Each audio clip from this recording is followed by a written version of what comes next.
There is a very significant new moon taking place on May 7th, 2024.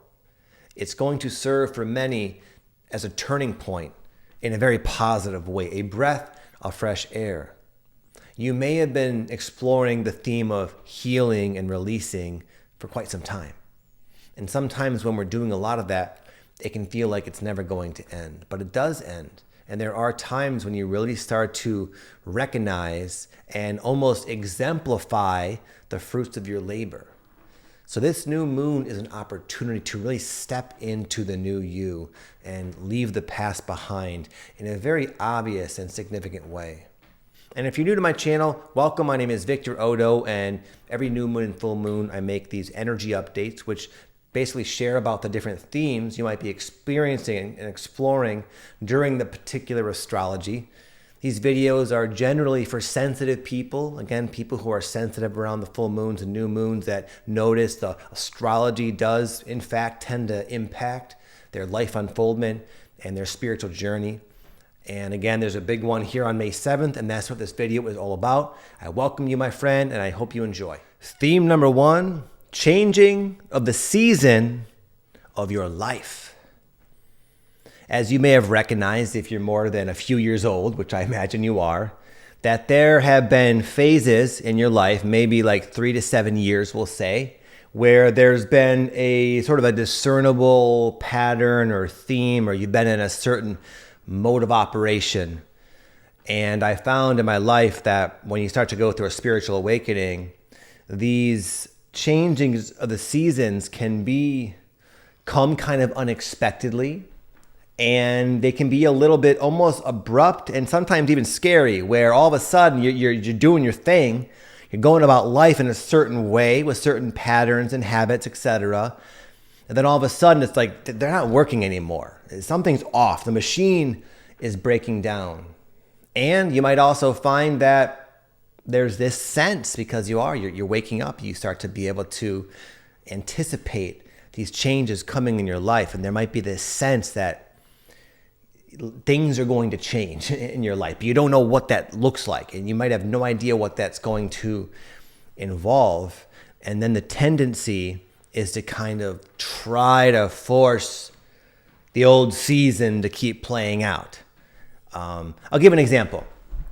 For years, after my initial spiritual awakening, I was very much led, you could say, with synchronicity.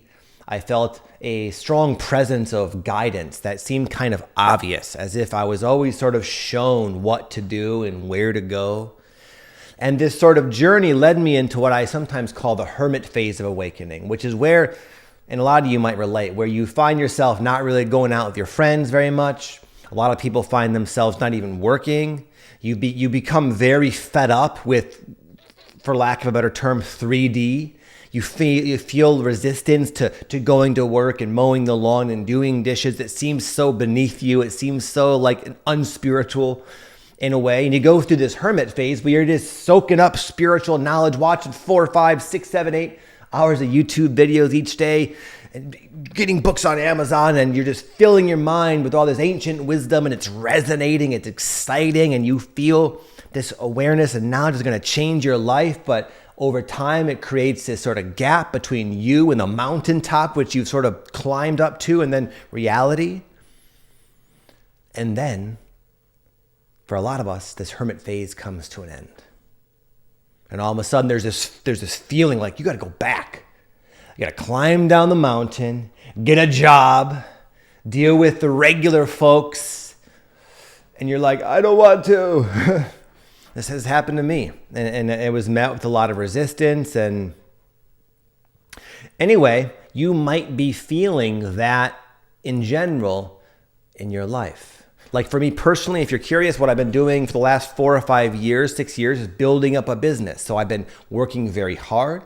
I've been doing a lot of coaching, running a lot of retreats, working very intimately with a lot of people, going through very deep processes. And I found myself now in this situation where all I want to do is play guitar, and I'm not very good at it. I just picked it up recently. I just want to play guitar and read, and I don't really, luckily I don't have to work that many hours each day to kind of support my life. but it feels so foreign. There's this feeling like I need to be doing more. I don't feel safe playing guitar. So I, in my own way, over the last couple of months, have been sort of resisting this new phase of my life. So what I've learned, though, is you can't resist. There's no point. It's futile to resist. For me, for example, I put off getting a job to the very last minute. And in doing so, I ran out of money completely and then was super financially strapped for quite some time and stressed out because I sort of delayed following what I knew to be the next move because I didn't like it for quite a long time, and it bit me in the butt because I ignored it. So if you feel this changing of the season and you have some vague idea of where you should be leaning into, I recommend, from what it's worth, from making many mistakes, to go for it. Lean into it. Do the new thing. Let go of the old thing. You don't need to cling on to it for safety. You're safe by following your intuition. That's the safest bet, and I know deep down you know that. Theme number 2, you might find yourself inspired to finally start addressing some of your biggest limitation. We all know what that is. We all have something, whether it's a really ingrained self-destructive habit, or maybe it's like an unresolved kind of problem in your life that just seems insurmountable. It could be something like that for a long time, maybe it just wasn't appropriate to really address it because there is a timing aspect of this. But there does come a time when it is time to do that thing. And a metaphor I'll share with you. I used to drink ayahuasca with this woman, this teacher, this medicine worker. And she would say, as she was kind of explaining ayahuasca, she said, if there's a box inside of you that you hope to God is never opened, some kind of darkness, some kind of unconsciousness, some kind of shame, the type of stuff you don't ever want to look at, that box. She said, that's likely exactly where ayahuasca is going to go. It's going to look into it and say, here it is. Let's work with this. And again, sometimes it's not the time, but right now is a time when you might feel inclined to do so. And I recommend you do, because for what it's worth, it does feel like the energy is supporting that. And an example from my own life, one of my greatest challenges has been my relationship with my daughter. When she was really young, we were extremely close, like is natural when kids are young. But then as she got kind of older, we just sort of grew apart. And it does eat me up inside sometimes, honestly. And part of it, she's 14 now. Your parents are saying, oh, she's a teenager. It's normal. And it is normal, I know, to an extent. But we're wired so similarly, so we just butt heads. And there's some also reflections of the way I am with my own father. There's kind of a distance, and now it's kind of being created, before my eyes with my daughter. And it's something that's just been really, it weighs on me from time to time. And anyway, it's been something I really haven't focused on, I'd say, for like the last few months or last year or so. And lately, as sometimes hopeless as it feels, this is like one of my vulnerabilities. As hopeless as it sometimes feels, I've been feeling like this is something I will not allow it to be my reality. And whatever it takes, I'm going to do my best to kind of reconnect or reconcile our relationship, even though I don't know how. Even though even the thought of it feels discouraging because there's been many attempts in the past that really haven't gone over the way I hoped and things like that. Maybe for you, maybe you have struggled with, for example, like being overweight your whole life. And I used to train people who are overweight. I was a fitness trainer for almost 20 years. And I know the defeatist type of mentality, because I'm sure you've gone on diets many, many, many times, and certain ones with a little more success than others. But at the end of the day, a lot of times it comes right back down to your baseline and just your patterns. And there's also probably something beneath that, as that's driving the behavior. And you don't want to look at that either. And it can be challenging. I remember when someone would come to work out with me, and it was their very first workout, and they had, say, at least 50 to 80 pounds or more to lose. I could just see the looks on their face, like they were in the squats or whatever I was having them do, the kettlebell swings. You could see in their eyes that they in that moment were confronting something they have been putting off for a very, very long time. And what happens when you put something off? The problem grows and becomes magnified. So it just gets harder and harder. The hole gets deeper and deeper and deeper. And you become more and more weak. You have less and less faith in yourself. And people can get to a point where they just say, screw it, I'm going to stop trying, because it hurts to try. It hurts to try and fail. But it was very inspiring. A lot of these people I would train, they'd come back and they'd say, Vic, I'm so sore. I can't believe I'm here. And over time, not only is it possible to climb out of the hole, you will be supported with this energy, I promise you. But the journey is absolutely, no joke, life-changing on all levels. Because if you can conquer this mountain, what can't you do? The sky is the limit, my friends. And a lot of times these things that might initially seem like our biggest problem, our greatest challenge, really are our biggest blessing, because they're the thing that's going to reveal just how powerful we are. So don't give up. Use this energy. Use this as a permission slip to give it another shot. You never know. You have to just succeed one time. It just takes once. And this is kind of an example of, like, I'm also a coach for entrepreneurs. And it's tough when you're an entrepreneur and you try something, you create an online course, or you create a YouTube video or something, and it fails. And you put all your energy into this thing and it just does not work. And then when that happens over and over and over again, it's like, oh my God, like, it makes you not even want to try. It makes you just want to just avoid it. But it just takes one thing, one success to lift you up. And every failed attempt is learning anyways. So for what it's worth, I think you got the idea. You can take this or leave it. But for what it's worth, it's a good time. You are supported to conquer what might be your greatest challenge. We are living in a new time. The theme of this era, we'll say, it's not that of repeating the past. It's literally the whole essence of the time we are living in right now is about breaking the chain, shattering the mold, doing something differently.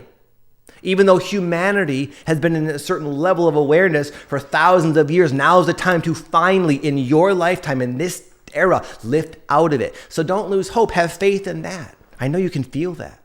Number 3, the return of ancient wisdom to people, humanity, and also the return of magic in your life. There can be sometimes in like the journey of a spiritual awakening, very long, prolonged phases where primarily what you do or what you find yourself experiencing is just a heightened awareness and confrontation with all your unresolved issues. And you feel stuck in life, you're emotional, it's playing out, there's issues and it's triggering you. And it's like that over and over and over and over and over and over again. And sometimes you forget what it's all happening for. But once in a while, there's this period of grace where you get to, at least temporarily, sort of experience the fruits of your labor. And for you, you might find, specifically, that you're starting to finally grasp and believe in, on a deeper level, some of the general commonsensical laws or truths of reality, you could say. For example, you are infinite. You are part of the divine. You are a spark of God, worthy, whole, and complete to the very core, composed of love, infinite power. What do you want to create? What do you want to manifest? There are no actual limitations. These are just words, though. And I'm sure you've read them, and at times they inspire you, but they kind of come and go. They're not always very seriously applied in your life. Now might be a time where you just find yourself, not through force, not because I'm telling you to, you might just find that all of a sudden it's like clicking. It's like I've been playing guitar, as I mentioned, and I had this guitar teacher, and he'd been teaching me this song, Down in a Hole by Alice in Chains, which is not the hardest song for a guitarist, but I've only been playing a few weeks, and it's very, very hard for me. And I've been taking it very seriously. I practice a good 1 to 3 hours a day as like a total newbie. And I've been going through this little sequence over and over and over and over and drilling the different chord changes over and over and over and over and over with seemingly no results whatsoever. And funny enough, just a couple of days before my lesson, which was today, my follow-up lesson, it just clicked. I just could do it. I didn't have to think about it. It's like finally the thousands of repetitions just sort of clicked. And it was like a very quite a contrast, not getting it, frustrated, discouraged, wanting to give up, oh, there it is, as if I've always had it. So that's kind of like the vibe I'm trying to share with you in terms of like awareness of your metaphysical power. Like I was at my friend Aaron's just yesterday, Aaron Dowdy, and he was kind of sharing what he's been doing in his own life, which is basically applying what he's always teaching. One of his big messages is don't just sit there and pray for something like, I want to have more money, I want more money, I want more love, because that is coming from an energy of lack. If you're someone who's desperately longing for something, it's coming from a vibration of lack. You may have heard that sort of idea. And anyway, he found himself just kind of applying it in common situations, at the gym, just expecting people to be cool with him, expecting people to respect him.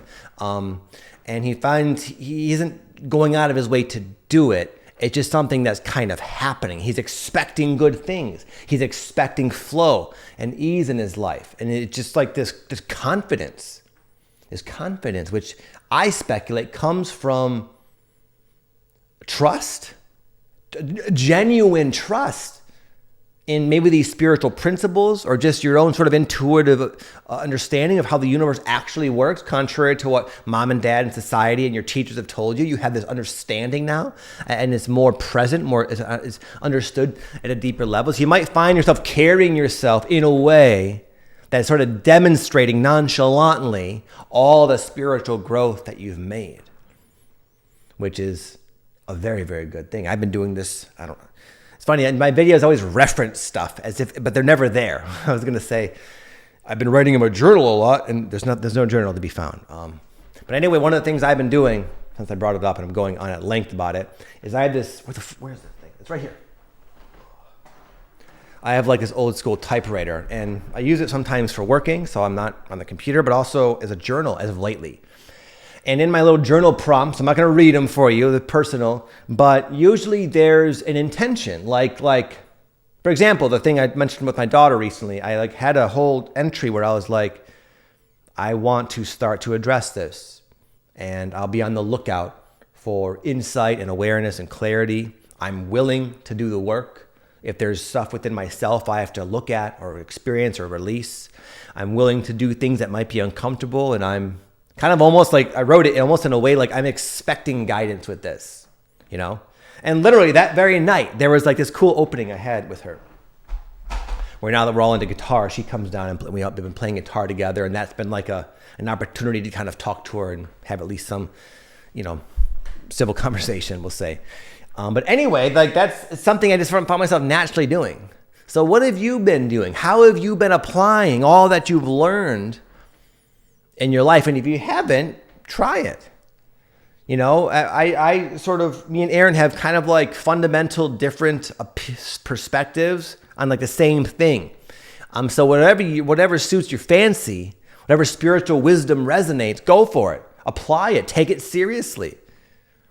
Because you might realize just how thin the veil is and how supported you actually are.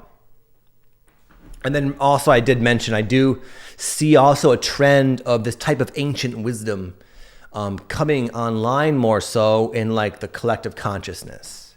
It's kind of like, I don't know if you guys have seen the show Lost. It's an amazing, one of my favorite shows of all time. It's so good. I've been going back through it in my life.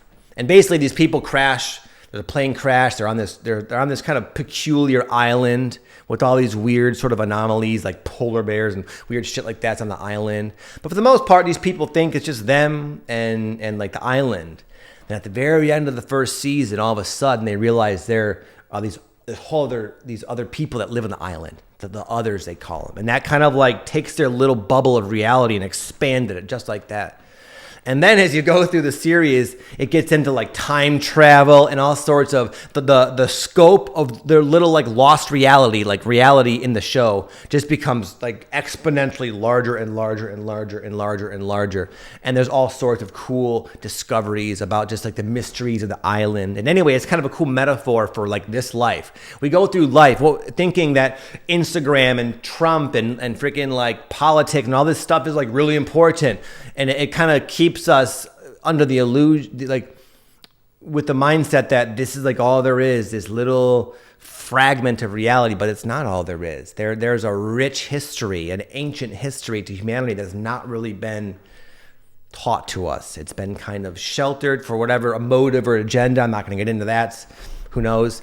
But it's the time of awakening. It's the time of awareness. It's the time where people, everyday people, are going to start finding the same sort of broadening effect of like what really constitutes reality, what's actually possible, what actually has happened to those that have come before us.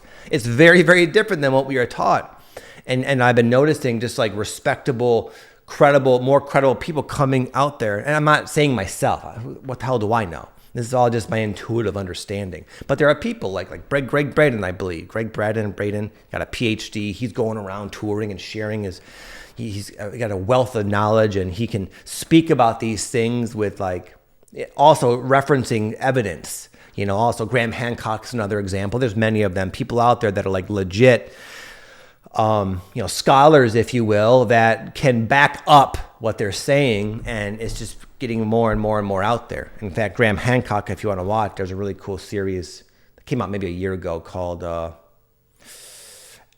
I forgot the name of it, but it's about ancient civilizations, basically, and how humans have been on the planet way longer than what we've been told. And it's a Netflix series. It's like a real popular Netflix show. So these ideas are getting more and more into the mainstream, which is very hopeful for humanity, for sure. Number 4, it's a great time to optimize your health, your fitness, your diet, your habits, your sleep patterns, your self-care practices. A lot of times a lack of that becomes a limitation for where spirit wants you to go. You know, there came a time for me where, I started smoking weed, like marijuana or whatever, for since I was in 8th grade. I started smoking regularly. And in high school, I was like a beyond daily smoker. I smoked all throughout the day.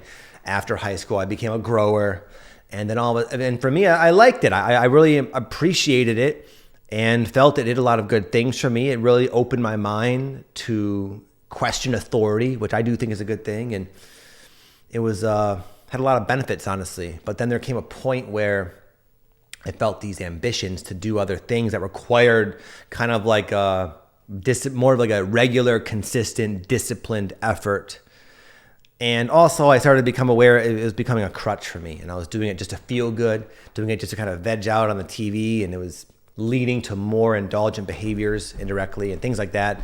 And anyway, it was like that was my limitation. It was not about forcing myself up the mountain. It's about taking the rocks out of my backpack, or maybe doing some squats to strengthen my legs so it's not so strenuous going up the mountain. You see, what's inspired this was I did a coaching call for the full-time purpose. You may have heard of it, to where we coach spiritual entrepreneurs. And this one guy was like, Vic, what do I do, man? I'm a father. I'm busy. I'm trying to build a business. I have another job. This other job is draining to me. It's like, how do you balance it all?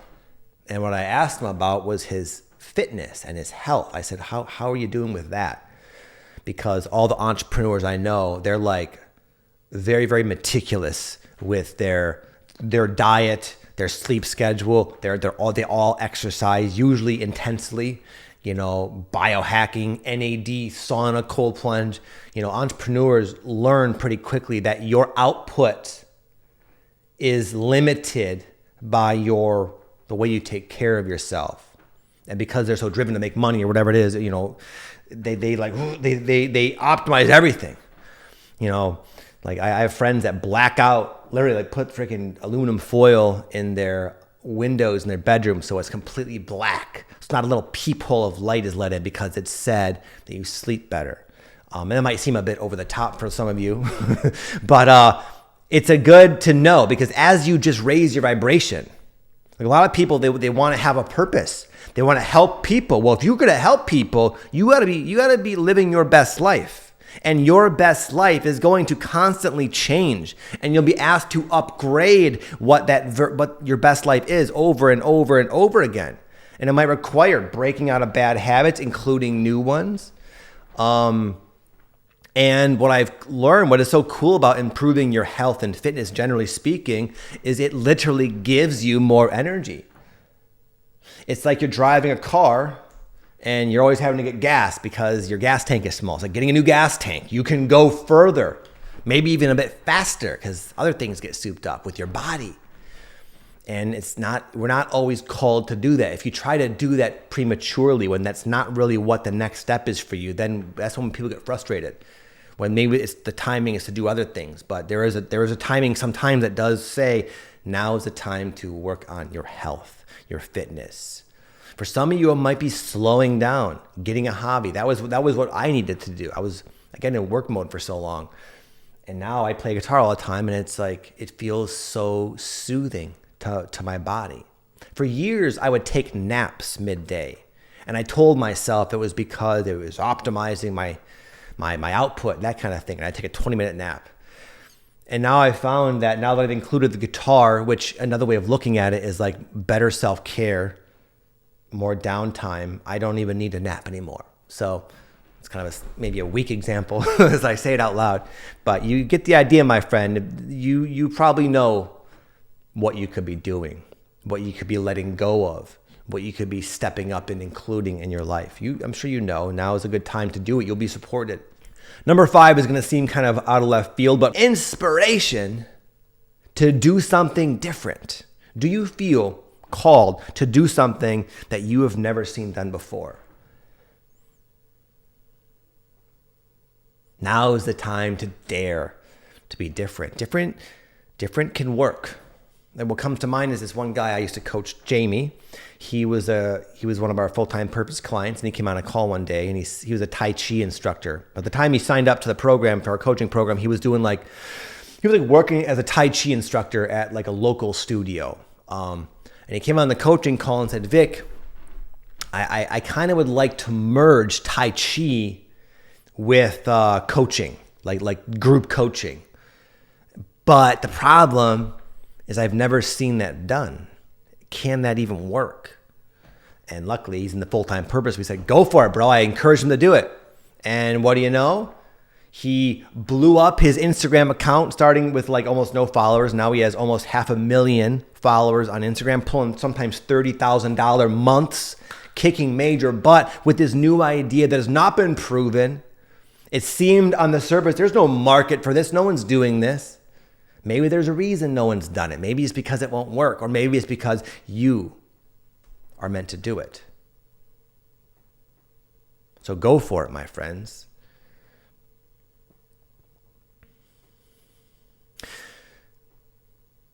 It's what the world needs right now. People do not need, obviously, more of the same. It needs a massive innovation on all levels. And a lot of times we're looking out there waiting for things to happen. When's the world going to finally change? When are people going to finally wake up? I really believe and have experienced with my own eyes it happening through the action taken on inspiration.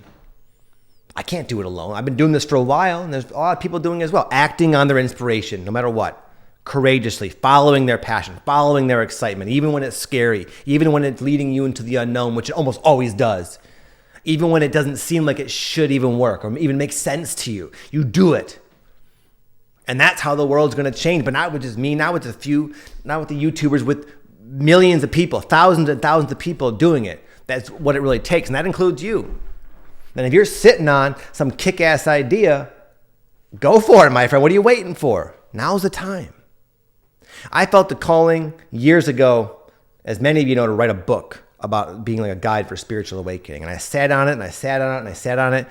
Still haven't done it. You know what happened about a year and a half ago? Someone named Nikki Sutton, another really fantastic YouTuber, she reached out to me and was like, hey, Vic, you know, I love what you're doing online. Would you mind writing a review for my new book? And it's a book about spiritual awakening. It's like the same book I was going to write with Hay House Publishing. And I wrote her a nice little thing. And she's a really cool lady, man. I don't know much about her, but I was really impressed with her. But anyway, it's like you just watch. I've seen it happen before. You have an idea. You don't do it. Someone else is going to do it. The idea will jump to another. And that's not really the motive, to hoard the ideas. That's not really necessarily why you should do it. But you should do it because and I found this to be the case, doing something for other people and really keeping that in mind is how I've learned anyway to transcend, or at the very least overcome enough my own self-doubt, my own inner critic, my own actual limitations. I get asked all the time, Vic, how do I not get nervous speaking in public, speaking on camera? I always say the same thing. I said, don't make it about you. Don't make it about how you are appearing. Don't make it about whether you succeed or fail, whether the video goes viral or not. Make it about them. You doing your best, even if you make mistakes, which you will, might it help at least one human being? That's why you do it. And if you can keep that as the focus, that pure intention as your focus, you'll be surprised at what can emerge out of you through your dedicated, courageous, imperfect action. You'll be amazed at the amount of people you can help, the success it might bring to you, the happiness, the joy, the gratification of knowing you're making a difference in the world. But again, it's not about even your gratification. It's about making a difference in the world. It's what we came to do. It's what you came to do. And this energy is a fantastic support, I would say, for all the things I said, but especially bringing into fruition, carrying out, acting upon successfully your inspiration, my friend. And I wish you well. With that said, my friend, if you still feel stuck, if you still feel like there's unprocessed emotions and you're like, I hear you, Vic, but I don't feel like motivated or something, I have a little gift for you. It's called a somatic release breathwork ceremony.